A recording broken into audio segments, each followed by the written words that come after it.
Evening, everyone. Evening. Please be seated. Welcome to another Peaceful Solution Character Education Teacher Certification course. I'm glad to see everybody here this evening. Of course, if you're joining us here online, although I can't see you, I'm glad that you are here as well. If you're joining us for the first time and are watching on Facebook, again, we do remind everyone that you can find the latest book that we are going to be studying out of this evening on the in the drop-down menu on our Facebook page. And you can click more and you can scroll down to self-control, because that's what we're going to be reading out of this evening as we move forward in the first chapter of the third unit out of 5 here of the intermediate series. Now, if you do remember some of the things that we did cover last class, we were just pretty much breaking into this unit and going over the lesson plan, starting with the lesson plan. If you remember, we kind of finished up a little bit of the introduction to the unit. We finished that out and then covered the note to the teacher as well. And if reminded you to go back and kind of read up on what we did cover, taking your notes and then going over those things, and of course reading ahead as well to prepare you for today's lesson. And in the last lesson, in the lesson plan 1, we were on lesson plan 1, page E, lesson plan 1, page E, and we're going to be starting in procedure 2. Now, as with any lesson, whether you're starting fresh in a new book or you're starting fresh in a new chapter, you're always going to review what you covered previously. And if you remember from what we went over in procedure 1, that was the first thing we went over, were a few of the things that was covered in the in this case, it would be the character and acceptance unit. When we went over the acceptance unit, we covered what was in the character unit. And as we move forward, you'll see how these things will continually be tied together, again, to keep it fresh in the mind of the students so that they don't forget what was previously covered on the earlier classes, because it can it can draw out, be drawn out over a period of time, as we ourselves has been going over this for, a little over a year and a half or so, almost a year and a half right now.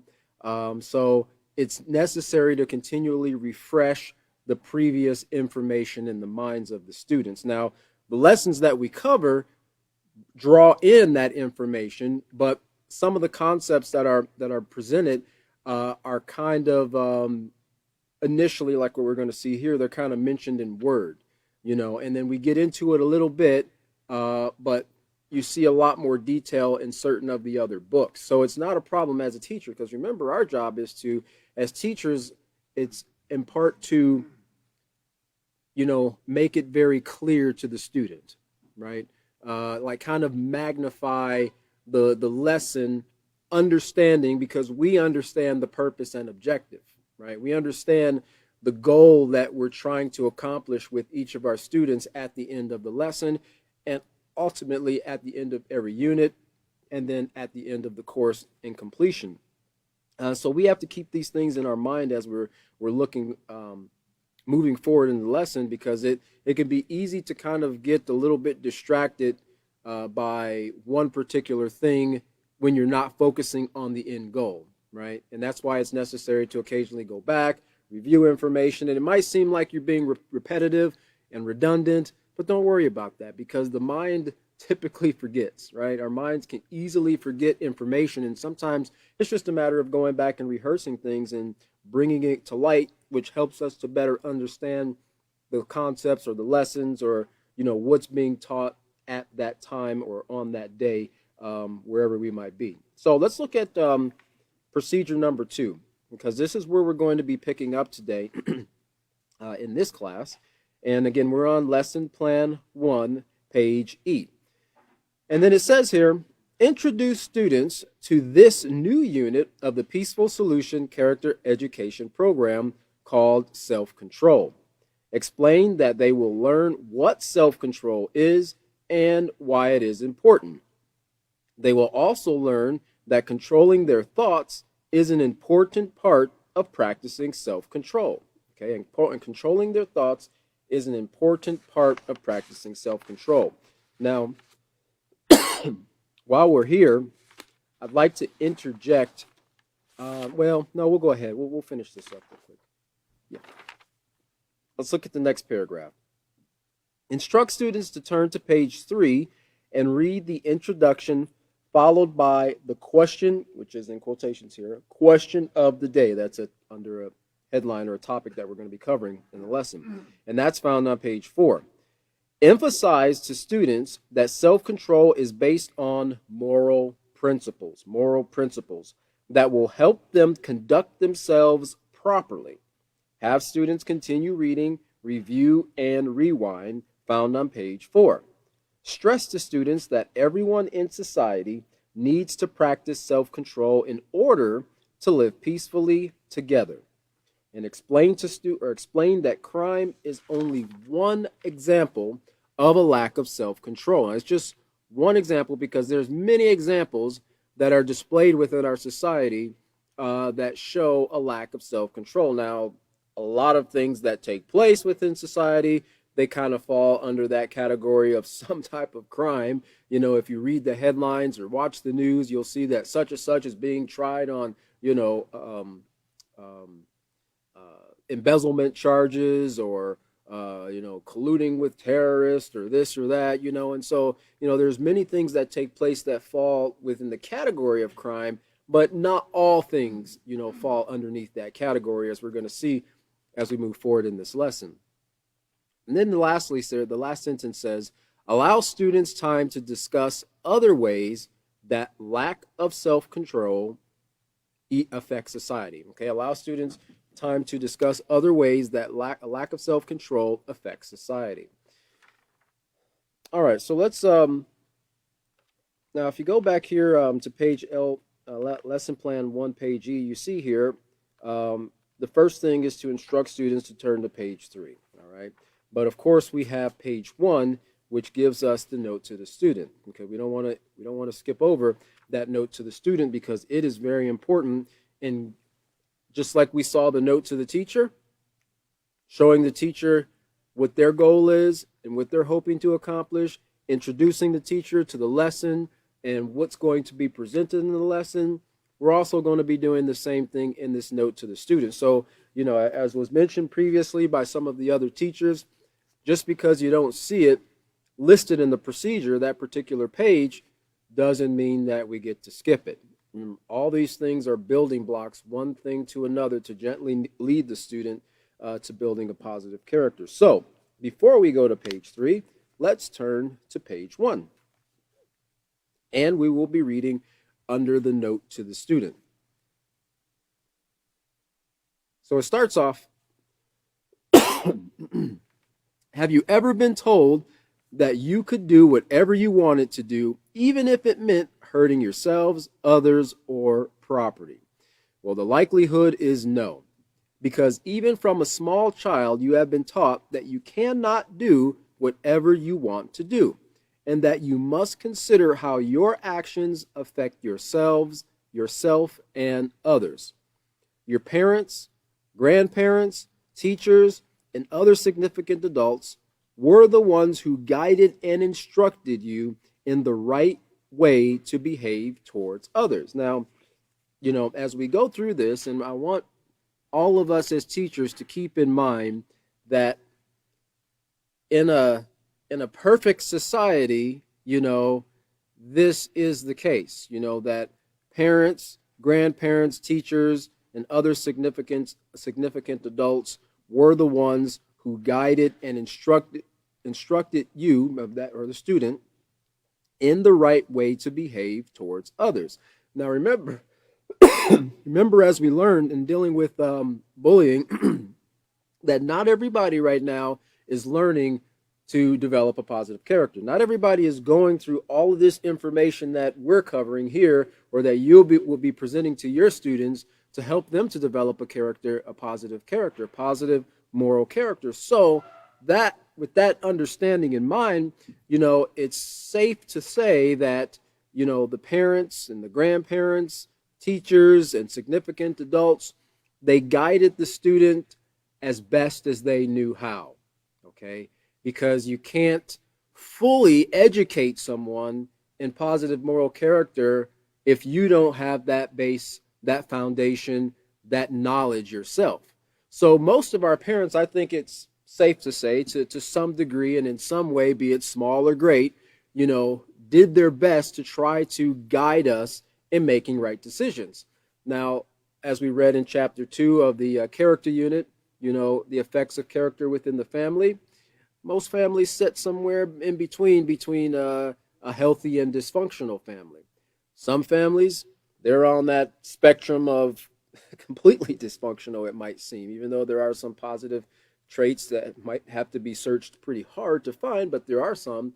And then where there are on the other end of the spectrum, it looks like some families are completely healthy and they have no problem. We know that, yes, there are occasional issues or conflicts that might arise. So, keep that in mind, because when we're dealing with our students, we have to take into consideration that, yeah, they might not have had parents or significant adults guide them in making right choices. Some young people actually grow up in environments where they see very little examples of morality, or they hear very little instruction on proper decision making or practicing self-control, right? And that's just the reality of things. So as teachers, we don't want to kind of have this misconception that everybody is experiencing this. Everybody is experiencing parents and grandparents and so forth that's always directing the child in making right decisions. Generally speaking, for the most part, authority figures do try to do that, but again, without having that knowledge, it's very difficult for them to do so. In fact, you might not have your character unit, but if you do, I want to read a little something here out of chapter 2, and we're going to look at lesson plan 2 or LP2A from the character unit, because remember we're talking about parents, grandparents, and of course teachers and significant adults. All of these individuals, they help to make up the child's influences, right? The influences that the child receives from a very young age. And on LP2A, we're going to read here under the note to the teacher, and we'll just start at the very beginning of that paragraph there. It says, the role of family is paramount to our self-concept and how we interact with excuse me, how we interact with others. Okay, so it's paramount. It's very, very important, right? To our self-concept, to the student self-concept, right? And it's speaking when it says our. Now, this is under note to the teacher, but when it says our, it means all individuals, not just the teacher, but us, the student, the parent, whoever. Our self-concept and how we interact with others. And then self-control plays a huge part in that, because like we were just reading here, you've probably not been told by your parents you can do whatever you want to do, irregardless of the consequences, okay? Therefore, this second chapter focuses on the family as one of the most important contributors to the development of character. And most children, except for those occasions where, the parent might give them up for adoption, or something has occurred where, they're not able to be there. Lots of tragedies occur in children's lives before they even realize who mom or dad is.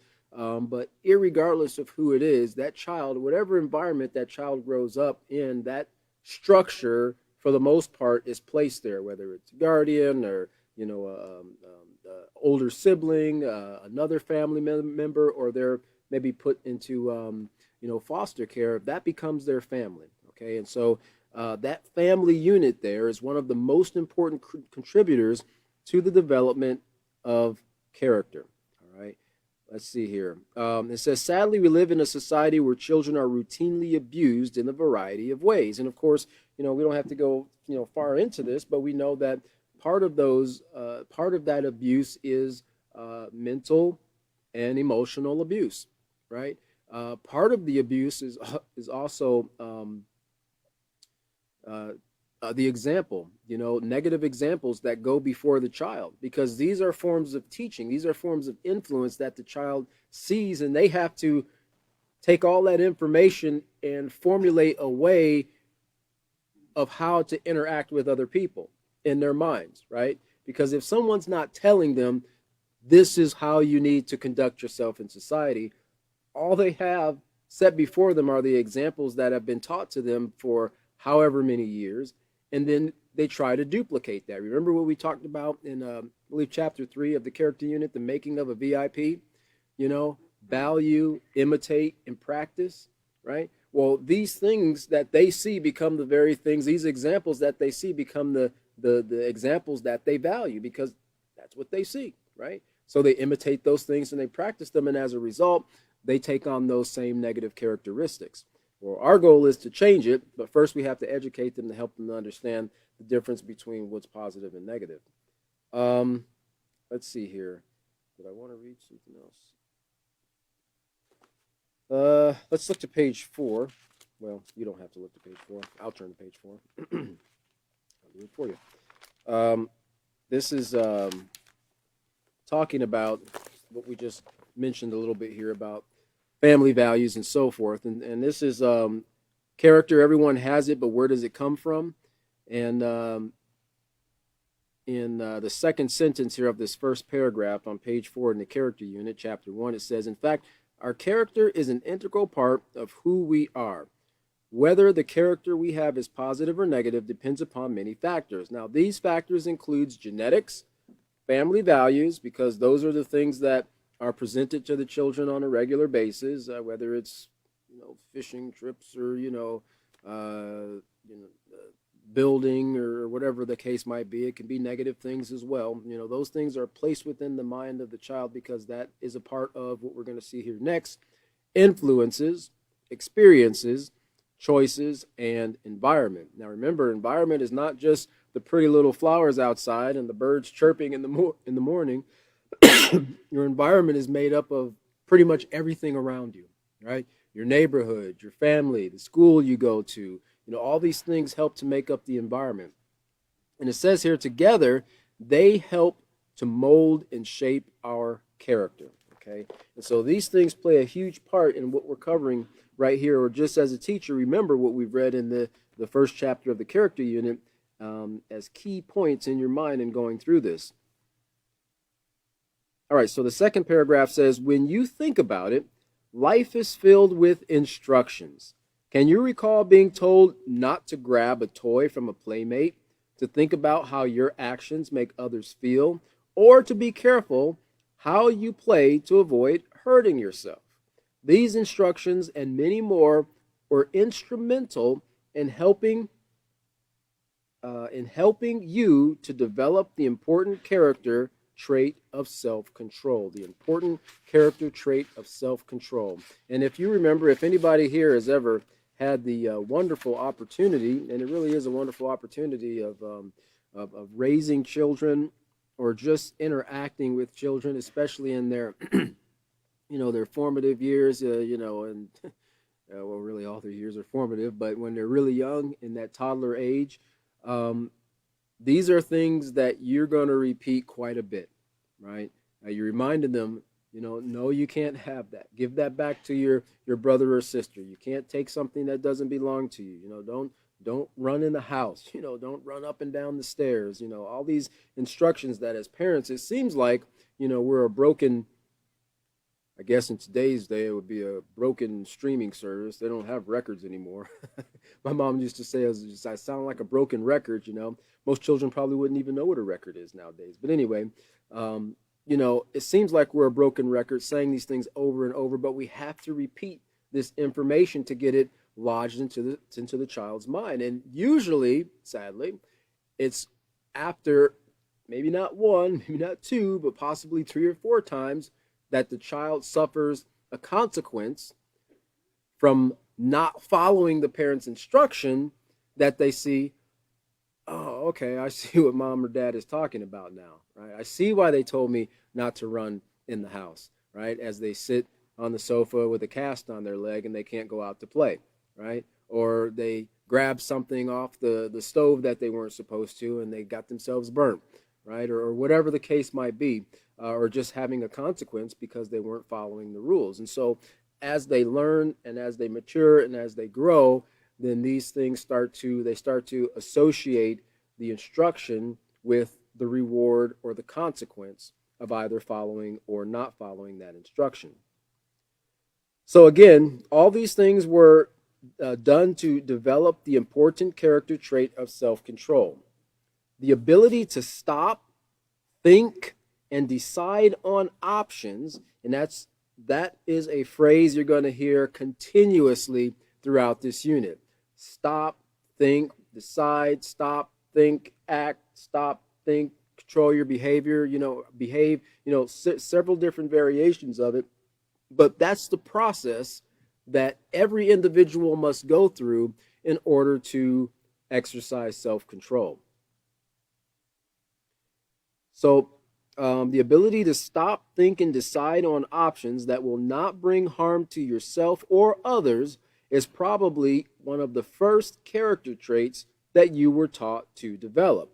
And if you think about it, even without our parents knowing the information that's in this book and it's presented in this book here, you think about what one of the goals or the primary thoughts that a parent has in their mind regarding their children.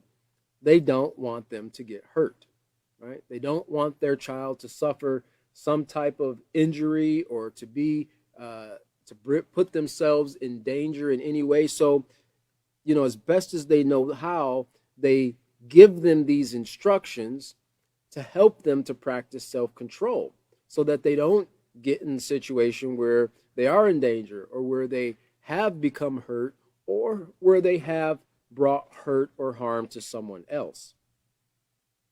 Now, in this unit, you will learn more about how self-control is developed and why it is essential. Remember, we covered that word essential there in the note to the teacher.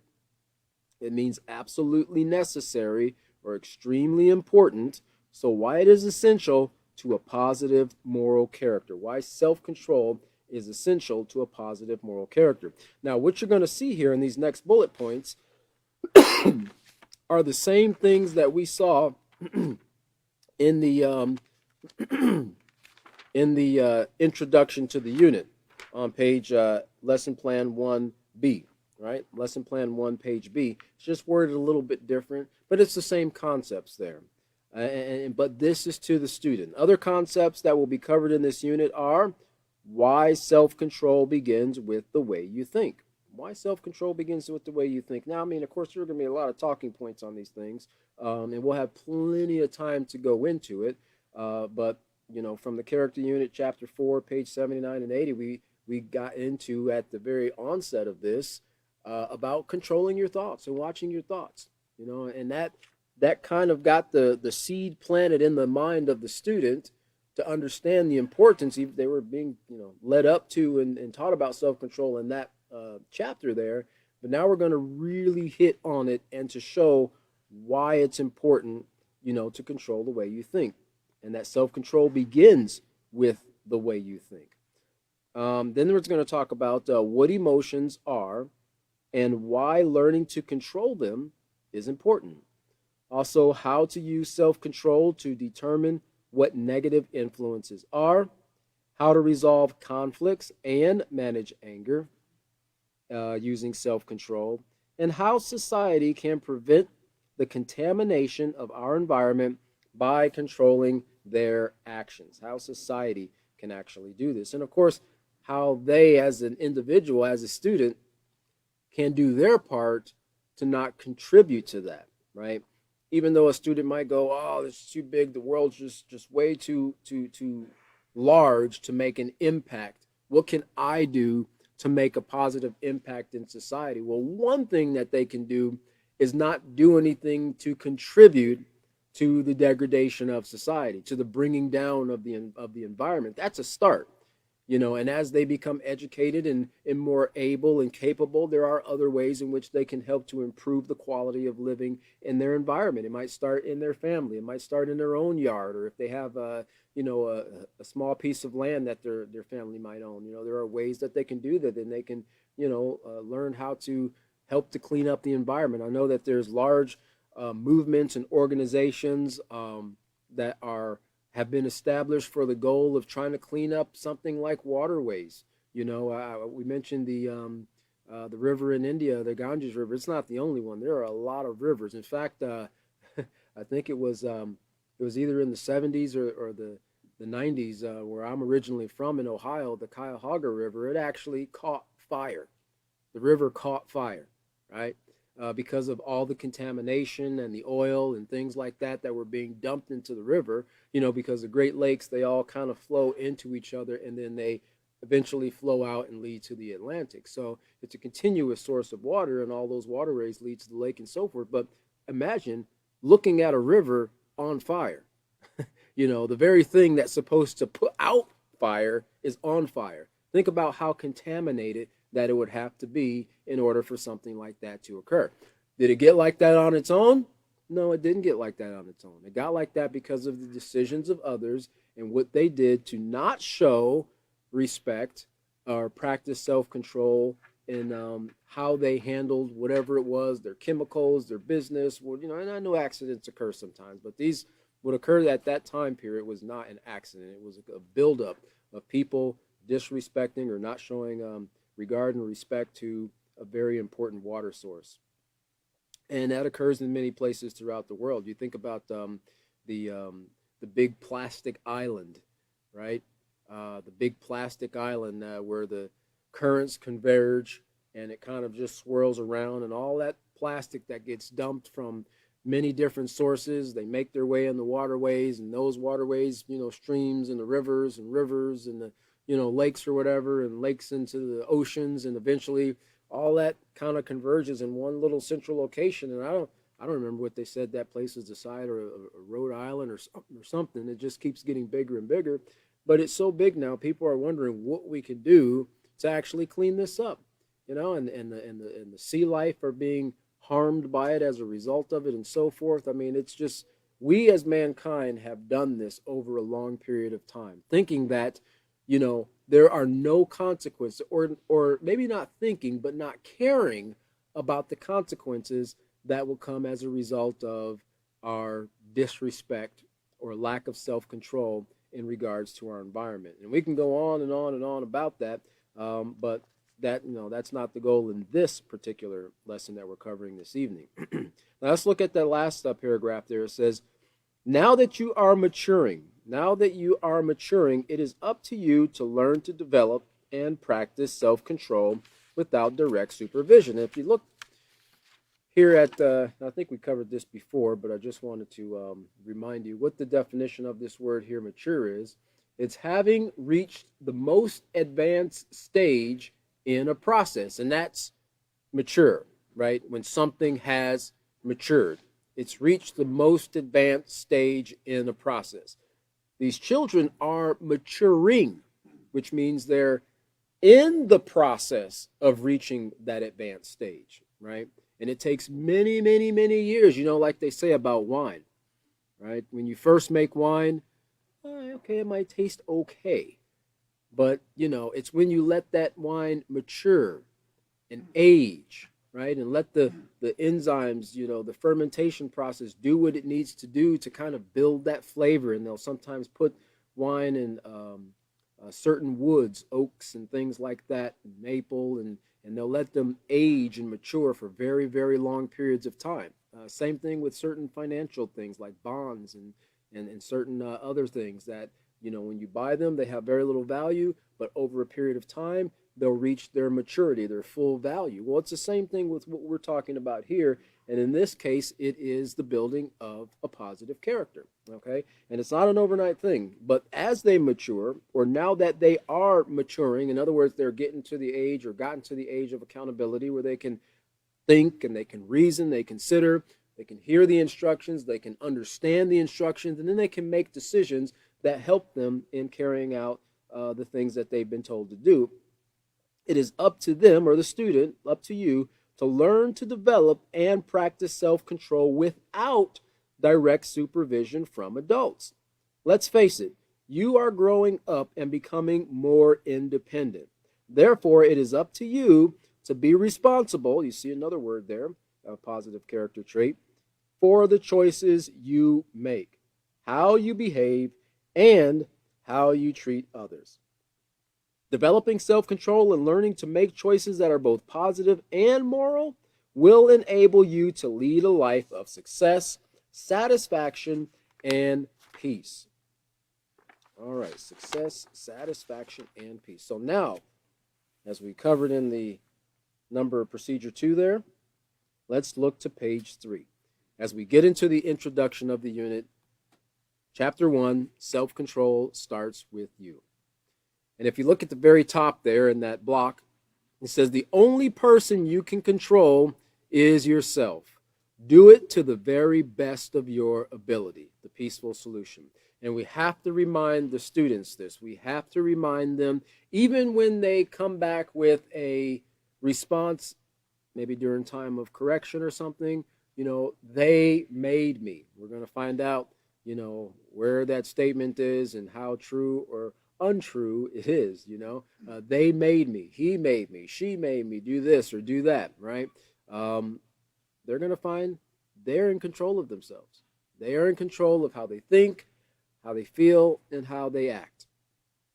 So it says here under the introduction, how you think about yourself and others, how you think about yourself and others, how you handle your emotions, and whether or not to study for your midterms all hinge upon your ability to practice self-control. In this unit of the Peaceful Solution Character Education Program, you will learn that self-control is one of the many traits that will help build positive character. It plays a major role in how we treat ourselves, interact, accomplish goals, and function within society. All right, and so, just think about that, that statement there. All these things hinge upon our ability to practice self-control. Well, in order to have the ability, remember, like we covered skills, and this is a part of what's being presented to the student, to give them the skills necessary, they have to be educated.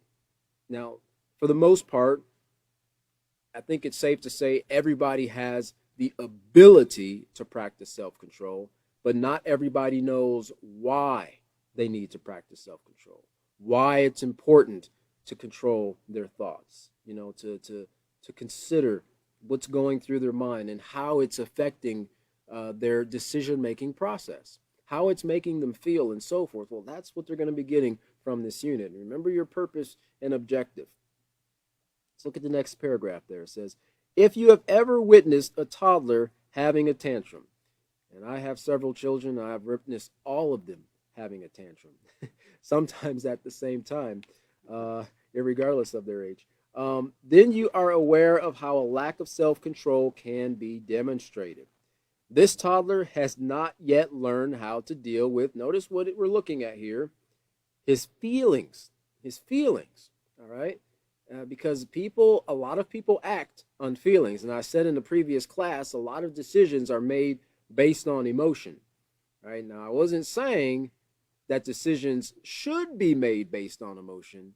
I was letting you know what our current state of our society is, that a lot of people make decisions based on emotions, not facts, not logic, not thinking things out and considering what's the best, the safest, what's the most moral, or the moral way to go about handling a situation. It's, this is how I feel, so this is what I'm going to do, right?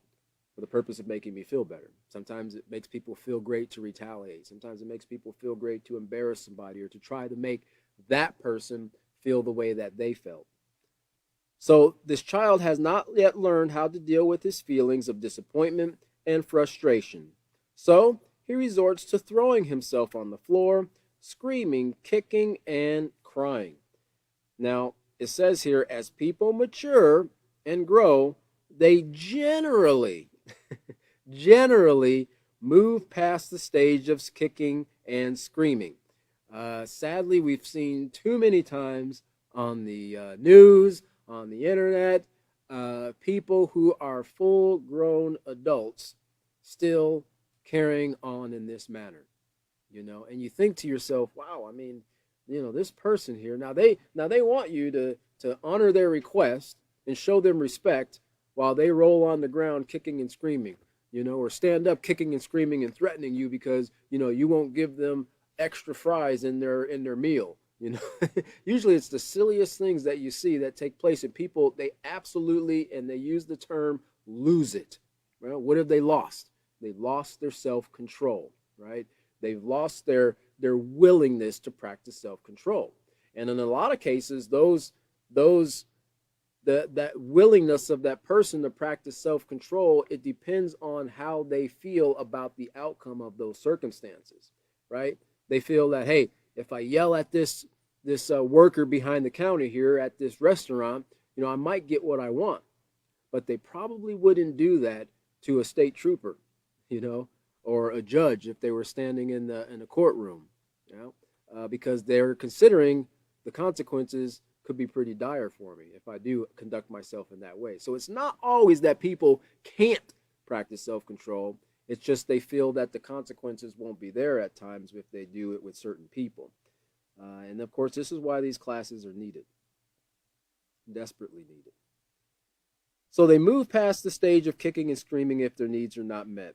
However, unless people learn, now notice here, they have to learn, and this is the key thing that is covered in every class: education, education, education.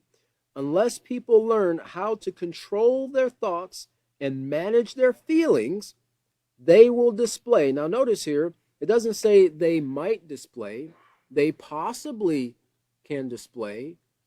It says they will display a lack of self-control in many other ways. Now, I want to bring your mind to attention on regards to this, the definition here of this word control, because it says, however, unless people learn to control. Well, control means to direct the behavior of, and it refers to a person or an animal, but of course we're talking about us as individuals, right? We're not talking about controlling other people, because as we just read here, the only person you can control is yourself. So to direct the behavior of a person or animal to cause, that is the same thing, to cause to do what you want. Now, if a person does not want to display or exhibit positive characteristics, then they're not going to practice this. But if they don't know that they should be displaying or practicing patience, right? In this case, we'll just say patience, then they won't do it, okay? It says here, to have power over something. Well, in this case, the power we should have over are our thoughts, our feelings, and our actions. And remember, how you have power over something, you have knowledge, right? That knowledge gives you the ability to, when you have power, you're able to control it, right? You're able to control the outcome of that particular, in this case, behavioral trait, right? It can even be like when you look at using a tool, right? When you know how to use the tool properly. It was funny because today I was nailing up some paneling, and I have a coil nailer, and I don't do a lot of carpentry, but I bought the coil nailer to use to nail up these panels that I had, and I hadn't used it in maybe a month or two, and I brought the coil nailer out and I started nailing up some pieces, and I noticed that the thing kept jamming.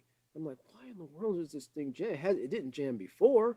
So I'm taking it out and opening it up and looking at the nails and making sure they're okay and pulling out the jam and putting it back. And I did that like 6 times, right? And so I finally went on, online and found that particular coil nailer, and it says, why is this jamming? And it turns out I didn't have something even adjusted properly in the nailer. There's an adjustment where you can use, the nailer takes different size nails. And there's a way to adjust that little holder for the coil nailer to accommodate the particular nail size that you're using at that time. Well, as soon as I adjusted it, lo and behold, The nailer started working perfectly, not one jam after that. So I had to get the education on how to use the tool properly so that I could control it. I could control it properly in order to get it to do what I want it to do. Um, this is why education is important. This is why reading instructions are important. People think, well, I've been doing it for this long, all this time, because I had been using. I probably nailed 1,000 nails with that thing, and it didn't jam on me. But the whole time, I didn't have the thing adjusted properly. That's like saying I've been running stop signs for 3 years and I've never gotten an accident. Well, it doesn't mean it's right. It doesn't mean it was proper. You were breaking rules all of this time, and now you're suffering a consequence for it, and it's being brought to your attention. And lastly, under that word control, it means to direct the actions or function of something. Okay, kind of like that nailer there, but in this case, we're talking about our thoughts, feelings, and actions to cause something to act or function in a certain way. And then under that definition of that word manage, because we're talking about managing our feelings, it says to handle or direct with a degree of skill. Now, you remember what we covered at the very beginning of this in the introduction, that a skill is developed through practice. Practice, practice, practice. So in order to be able to manage our thoughts, our feelings, in this case it's talking about managing our feelings, because it's not suppressing them like I covered in the previous class. It's not getting rid of them, it's managing them. The emotions are necessary, we just need to manage them in an appropriate way. You have to develop this skill, and that skill comes about through practice. The second definition is to bring about or succeed in accomplishing, sometimes despite difficulty or hardship. Yeah, you know, the child, every one of us, we're going to be faced with having to maintain our character even in spite of hardship or difficulty. And that's where you're going to really see the strength of that person's self-control come into play. Okay? And lastly, it says to handle, direct, govern, or control in action or use. And of course, and remember, we're not talking about some physical thing as a tool, although our character is a great tool that we can use in accomplishing success in every aspect of life, but it can be applied to those things as well. So it says here, for example, disrespect, violence, aggression, premarital sex, drug, and substance abuse are all ways in which individuals display a lack of self-control toward themselves and others. And of course, if you remember in the character unit in chapter 1, because this is worded in a different way here that we read in the first chapter, the first page, under a few sad facts of life, we see here that that how these things that we just read here, disrespect, violence, aggression, premarital sex, drugs, substance abuse, are all ways in which an individual display a lack of themselves, a lack of self-control towards themselves and others. Well, that comes back to these bad scenes that we covered in chapter 1 on page 1, right? Where it says in the under a few sad facts of life, under that second paragraph, or that first paragraph, that almost last sentence, it says the saddest fact of all is that in the long run, changing the outside just to fit in without improving who we are on the inside, of course we're focusing on character in this one here, has caused many disappointments, lost friendships, and created bad scenes. Now, in case you're wondering what a bad scene is, it's the 1 million teen pregnancies a year and the 25,000 teens who are diagnosed HIV positive every year. All right, so that's one example there. And then on pages 8 and 9 of the character unit as well, we see here, let's see here. Yes, 8 and 9 here, it says at the bottom of page 8, it says, those who have an immoral attitude towards human life often direct acts of cruelty towards animals. Okay, well, I'm sorry, it's the first one. It says, immoral attitude towards life consists of behaviors that devalue, belittle, hurt, and take from others both emotionally and physically. All right, this is because self-control is not practiced. And then on page 9, it says, Did you know that in addition to showing this attitude towards others, individuals could also display the same attitude towards themselves? That is, an immoral attitude towards themselves. Choices that involve risk taking behaviors. So we have bad scenes and risk taking behaviors that are a result of individuals displaying a lack of self control towards themselves and others. Choices that involve risk taking behaviors such as premarital sex and drug and alcohol abuse are examples of ways in which millions of people devalue their own lives. Now, these behaviors are the leading cause of sexually transmitted diseases, degeneration of the mind and health, and dangerous driving practices, all of which can lead to death.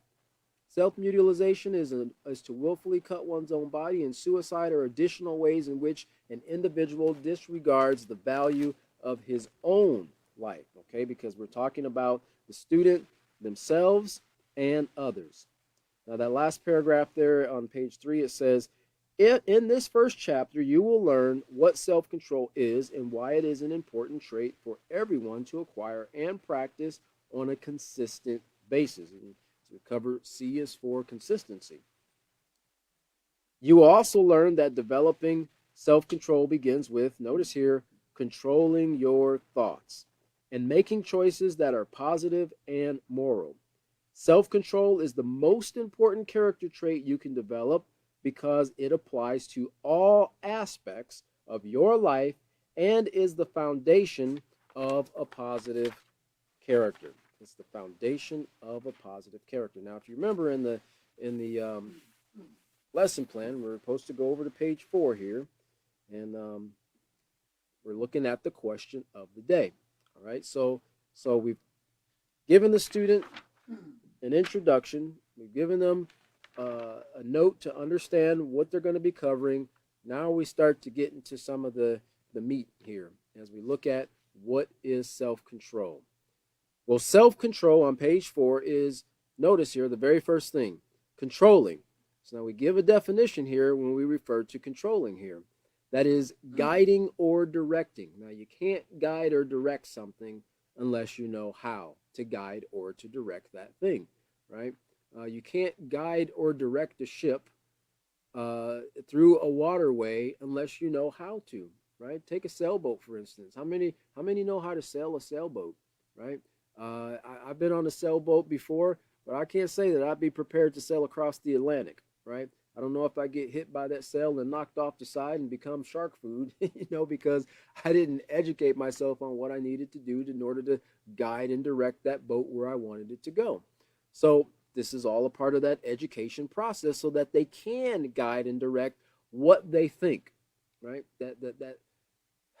We can't underestimate how important our students, take their ability to think seriously, right? It can be very easy just to slough things off because a lot of people are mentally lazy, right? They don't want to put forth the effort to go through the thought process to figure something out. They would just rather, let me go find the answers here, and instead of putting forth the effort. Well, remember what we said in the last class about giving a man a fish, right? It's much better when you teach him the fish. And then he sees the value that comes from putting forth the effort to fish and how to catch certain fish and how to catch bigger fish and certain type of fish and certain times of the moon and when the tide is in and when the tide is out and little coves and nooks and crannies where you can find certain fish when it's warm and when it's cold. All these things go into fishing, right? But if you just hand them everything, then they won't see the value in that. So this is giving them the ability and the skill to guide and direct what they think because their thoughts are going to lead to how they feel. They're going to lead to feelings. And then the next point there is controlling what you feel because feelings lead to actions, right? And this process, irregardless of how quick it takes place, and irregardless of if we're conscientious of it or not, this is the same process for every action, whether that action is something that's done with our hand or whether that's something that's done with our mouth, right? Or even if it's something that's done with our eyes or a facial expression, right? or how we carry ourselves, our demeanor, our posture, and all these things. I mean, it thoughts fly in and out of our mind at the speed of light, 186,000 miles per second. Okay, uh, and we're not, the goal isn't to block all the thoughts that come in and out of our minds. The focus is to recognize these thoughts that affect our behavior, right? Recognize them, process them, kind of filter them through what we're learning here, this information, the peaceful solution as the filter, and then getting rid of the negative and taking and building with the positive, building on and building with the positive in order to build this character that we're looking forward to. So controlling what you feel, because feelings lead to actions. And lastly, controlling how you behave. Why? Because decisions lead to actions which lead to either rewards or consequences. We can't get out of that, right? Everything we do, whether small or big, known about or secret, whether it takes place now or in the future, is going to be accompanied with a reward or consequence, right? Like the saying, with every action there is a reaction, and it's real popular in the physics world and the chemical world and chemistry world, I guess I should say. It's the same thing with the choices that we make as well. There's going to be a reward or a consequence to everything that is done, and the firmer we can impress that in a student's mind, they won't have the mindset of, well, as long as nobody sees me, everything's going to be okay, because that's not true. As we're going to learn as we get into this, there's a quote in here about the real test of self-control. So under there it says self-control, notice here, is the foundation. Now, we've said this several times here. William covered it in the previous class. I covered it in the class before this one. But it is the foundation of moral behavior. Remember what we talk about when we're dealing with morals. That is pertaining to, as we're getting ready to cover here, the rules and following the rules. When you practice self-control, you stop and carefully consider whether your thoughts and feelings will lead to actions that are morally correct and, notice here, in your best interest. Why? Because you, in practicing self-control, have no control over what anybody else does. But your decisions can not only affect you, but other people. So you want to make sure that they're in your best interest, but also we have to take into consideration that they're going to be beneficial to those that are around us, right? Even as a teacher, in making this decision to teach the peaceful solution to your class, they might not like it at first, right? Because there's always a little bit of resistance to change. There's always a little bit of resistance to kind of going outside of the norm of doing things. If they're used to, fooling around or sitting back and eating Pop-Tarts at the beginning of class, they might not want to sit and read some book for 20 minutes or whatever. But what you're doing as the teacher is in their best interest. And eventually they're going to see that as they start to put these things into practice. And they might actually see it coming from their peers, their fellow peers, when their peers put these lessons into practice and start to see the benefit from it. Then that could be that positive conformity, that positive peer pressure that makes them go, you know what? I kind of like what I'm seeing there. I'm going to start doing this myself, okay? But what's being presented here with the peaceful solution, of course, it's in their best interest. So they have to make these decisions as well to make sure that they're morally correct and in their best interest. So let's look at review and rewind, or rewind, and review. Because why are we rewinding and reviewing? Because what we're about to cover here, we've covered in the previous chapters. We haven't covered it in this chapter yet. So this rewind and review is indication to the teacher that this should have been covered. This foundation should have been laid earlier. This is why you can't skip any books, right? I like this cover better. It's a little bit prettier than this other one, so I'm going to go ahead and start this book. No, we've got to do it one step at a time, from A to Z. So learning to develop, here it says under rewind and review, learning to develop and practice self-control on a consistent basis and in all situations is a long-term process. Remember what we said in regards to that word mature or maturity or maturing, right? It takes a long time to get to that point where you're at the most advanced stage in the process. The first step in understanding self control is to explore how it relates to morality. Now, notice here, and Chris has mentioned this previously in other classes, and this is where we're finally getting to it, in this self control unit here on page 4. In the unit on character, now your students are going to be really confused if you thought you could just go ahead and skip character and acceptance and jump right into self control because you see your students are out of control, absolutely animalistic.